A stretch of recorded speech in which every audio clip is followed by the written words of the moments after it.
Welcome to the shooting show. This week it's motorway pigeons with Geoff Garrod down in Essex, and we bring you all the latest news from the shooting world.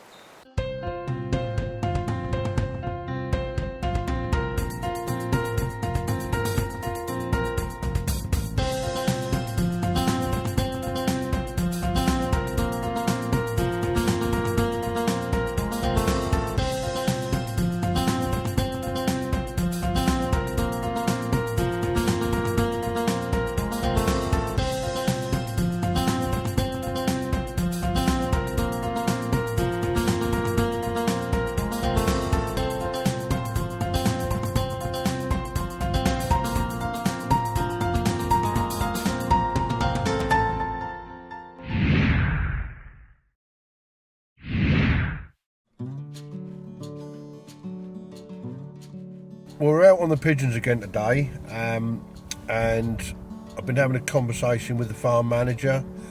He's got a few pigeons turning up. Well, we've got a few pigeons about. They're beginning to get on the way, and he said to me that it's not going to be long before he starts putting gas guns out and bird scarers. So I said to him, well, just hang on a bit. I'll have a go at them, get them a bit more wary of a bang, you know, by shooting at them and shooting them. So hopefully when he puts the gas guns out and the flags, they get a little bit more wary and have a bit more effect to start with. I've been watching all the forecasts for this week, and Thursday looked the best day. The weather conditions were a southwesterly wind or breeze, 10 mile an hour, clear day. And we get here and we're faced with fog. Not sure where it's come from, because no forecast that I've watched last night or anywhere has predicted this. So it's a bit of a guess, but there's a block of game cover where the pigeons seem to be feeding right next to it. So we're just going to go and get in the end of the game cover, build a bit of a hide there, put the decoys out on a little bit of a side hill, and then we'll have to wait for the fog to clear, and then see if we can do a job and help the farmer protect his crop.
Yeah, we've been here now probably about a couple of hours now. The fog, as you can see, is just about beginning to lift. It has hampered us severely this morning. Birds have had the odd one, two fly about. We've got about 15 in the decoys now, dead killed, so it's been okay, but it really hampered us, this fog this morning.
one of the reasons why we're out here today. The farm manager has been on about the damage that the pigeons are doing to the rape.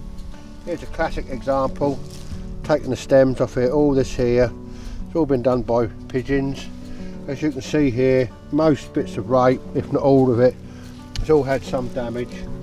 And if we leave them just carry on the way they are, they will eventually strip the whole field. So we're out here today to help the farmer keep the pigeons off and and saving the damage to the crop.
This is the biggest reason why we shoot pigeons over rape that have been feeding on rape. This is one pigeon in an afternoon.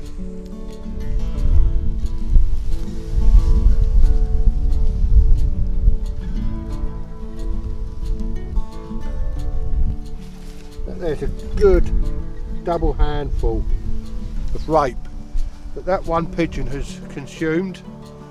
You imagine 1,000 pigeons like that on your rape, there's a tiny bit of damage. That's just one day, so you imagine all winter. That's why we have to keep the pigeons off the rape, keep the farm manager happy, keep the estate happy.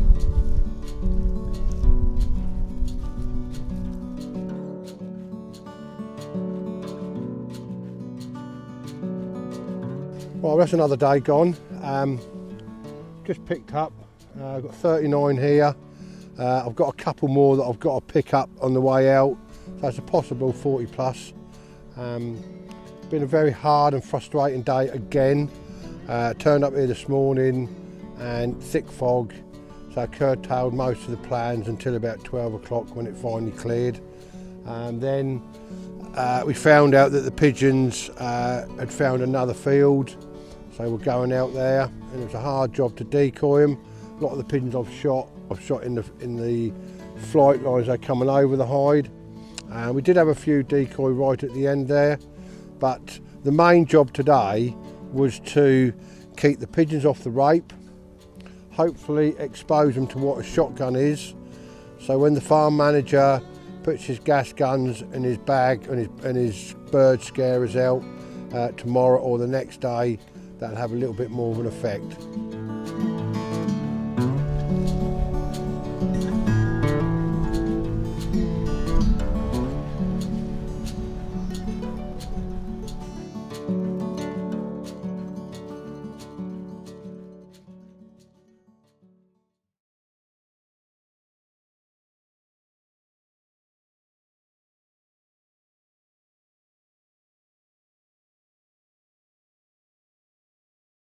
Geoff there, eventually getting it right with the wood pigeon marauders. And now, it's the Shooting Show news. This is the Shooting Show news. There are just 3 days until a general election that could be vital to the future of field sports. Every vote and every seat counts, and shooters are urged not just to vote for their favourite party, but to check out their local candidates' positions on shooting. BASC's dedicated election website collates all known views on shooting and allows you to lobby candidates who haven't expressed a view. There's an election hub on the Countryside Alliance website too, where you can keep track of the latest updates. The consultation on general licences in England has closed, and major shooting organisations have all submitted their views. BASC said in its submission that we need a fit-for-purpose licensing system that is easy to understand and light touch, with decisions that are rooted in science. Plus, the GWCT collated more than 3,000 responses to its licensing survey and sent this large volume of evidence to DEFRA. An announcement on the new licences is expected next year. Negotiations are still underway to have shooting restored to the Commonwealth Games in 2022. Dame Louise Martin, the Commonwealth Games Federation president, said she was determined to have shooting involved and met the ISSF at the weekend to discuss ways that it might happen. She said there is still a long way to go to reach a solution. However, where there's a will, there's a way. And finally, with voting open for the Great British Shooting Awards 2020, we take a look at one of the categories you can have your say in. This week it's the Innovative Product of the Year award. And the nominees are ELEY Hawk Pro Eco Rod, Pulsar Thermion XM50, Red Rock Element Day Pack, Rigby Art, Wicked Lights REKON Carbon Tripod. You can have your say in who wins. Head to greatbritishshootingawards.com to vote. That was the Shooting Show news. Well, that's it for this week. Thanks for watching. Please like us on Facebook and follow us on Twitter. And if you're not a member of BASC, it's time to join now. BASC, looking after your sport, looking after you. This has been The Shooting Show.